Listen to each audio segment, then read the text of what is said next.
One of the main things you're going to notice from today is that I actually shaved and I have gotten some sleep. I don't know how daily vloggers do it. Holy crap. So every YouTube video needs an intro. First, we need some epic music. Okay, maybe not that epic. Perfect. Now some contextual titles. Whoa! Strong font. Now rapid fire. Reviews, tech, photography, mobile innovation, gaming. And throw in lifestyle, because, you know, it's trending, but no one really knows what it means. And logo drop. Yep, that works. Cut. Hey everyone, this is Tristan from alttab.me, and today we are going to be showing you the low light capabilities of the iPhone 11 Pro. Now, for those of you that watched the previous video, this one was actually shot prior to that video, and we decided to wait a little bit because the shots that we were getting during the day were just so spectacular. We wanted to release that video first. So some of the things that you might hear said in this are, you know, we only had the phone for a couple of hours at this point.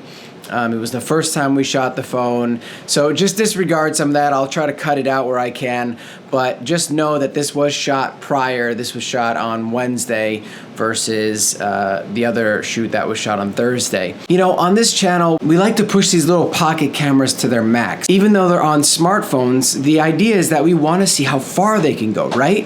And so my idea is that you should always be pushing these camera phones to the limits. And to do that, you have to apply photography 101.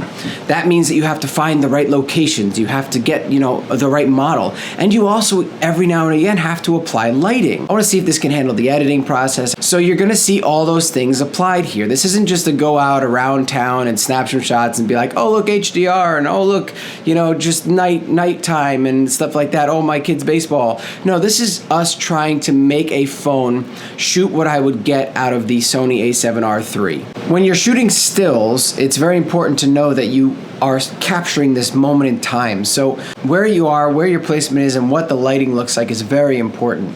So unlike a video where, you know, you're going to see the behind the scenes were actually shot on a Sony A7 III, it's very neutral, and it doesn't matter if the, you know, if the face doesn't pop or if everything is just one color. With photography, you kind of want to make the subject pop. So that's why we introduce lighting into it. That's why we use, you know, creative ways to use our surroundings. And just overall, we just wanted to have fun. We wanted to see how far we could push this. That's the whole point of this channel. That's always been the point of this channel, is to push mobile innovation further and further. With the new cameras coming out on these phones, wow, you can really push it there. As well, you're going to see the Pixel 3 make an appearance. We wanted to see how the Pixel 3's night mode and low light shooting could stand up against the iPhone 11 Pro, because, you know, the Pixel 3 is well known for its low light settings. The iPhone can't trigger night mode manually, it's automatic, so we don't actually use night mode in majority of these shots. What you're seeing is directly out of the camera and without night mode needed. Some of the shots with the Pixel are using the night mode because you can trigger it manually, and some aren't. There'll be text on the screen to let you know when that happens. When the Pixel 4 does come out, hopefully we can do this again. But the general idea of this was that we just wanted to go out on the new iPhone 11 Pro and really see what these three cameras are all made of. And that's the point, is to really just push this to the next level. So I hope you enjoy what we've done, and let's go check it out.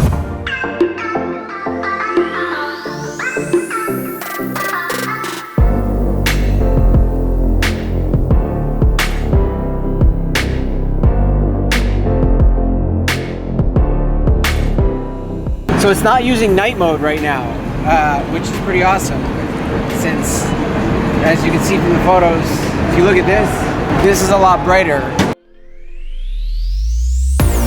This is the oh boy, fuck you, iPhone numbering.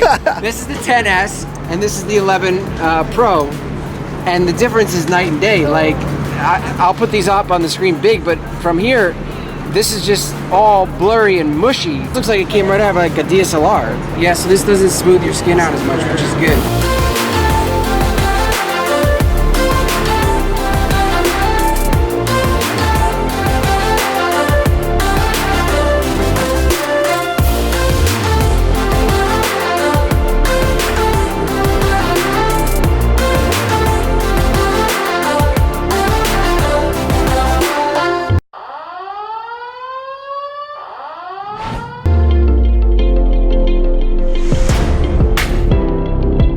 Now this is where things get interesting. The Pixel 3 with night shot and no light, the photos are fantastic.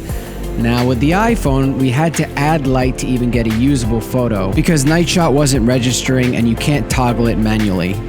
And then when we went to ultra wide, the photos begin to get really muddy because night shot isn't an option in ultra wide. It just wasn't worth it, so we kind of stopped shooting ultra wide in the low light scenarios.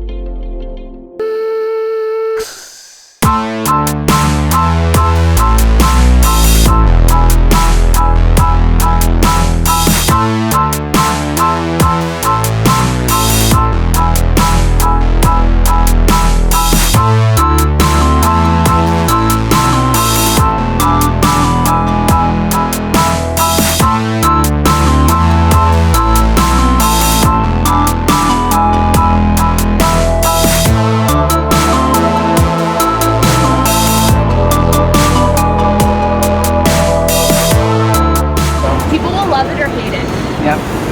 Oh, it's gonna just, everybody's gonna yell at each other. Right. No, iPhone's better. No, this is better. That's better. Like which one, oh God, it's the Pixel. Look at it, it's so good. Look.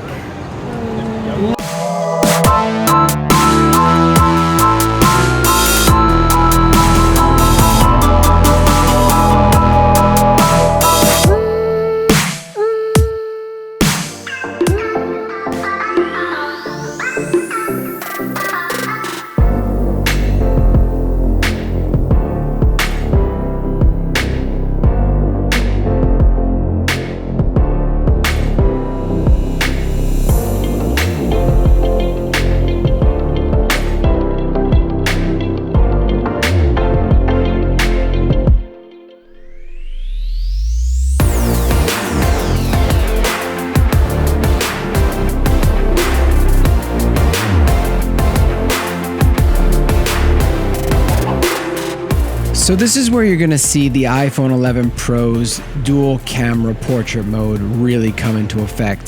The reflections created by the CD and prism are smooth and they gradually fall off the face, whereas on the Pixel shots you can see they're a lot sharper and the AI learning doesn't really know how to deal with the edge. Check out this side by side. See a sharp edge on the right, very soft gradual fall off on the left, which is really impressive for a camera phone.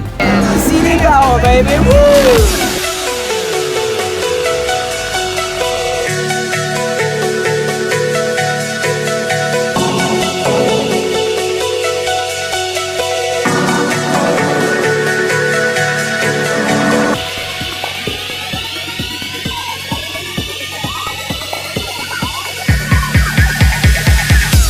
So this is where the iPhone shines.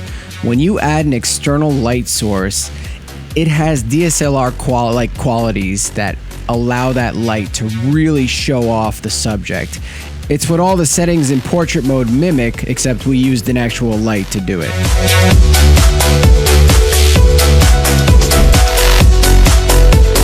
And now this is where the Pixel 3 struggles. If you look at the next photos, you're gonna see her earrings start to disappear. This is the downside of only using one lens and not depth mapping it. It has trouble distinguishing that from the background. This happens a lot on the Pixel with all the lights and the busy backgrounds.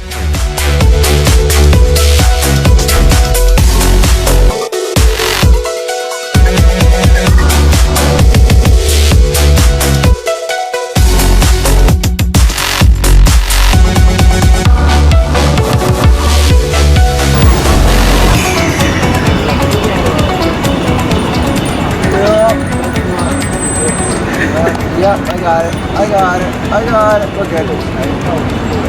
Hey! So the iPhone is doing really well in these situations. It's absolutely killing it. The phone is trying to keep the colors very true to what you see. It's not overly saturating it. It's keeping things cool where it needs to be. Remember, Times Square has a lot of flashing lights, so things change quickly.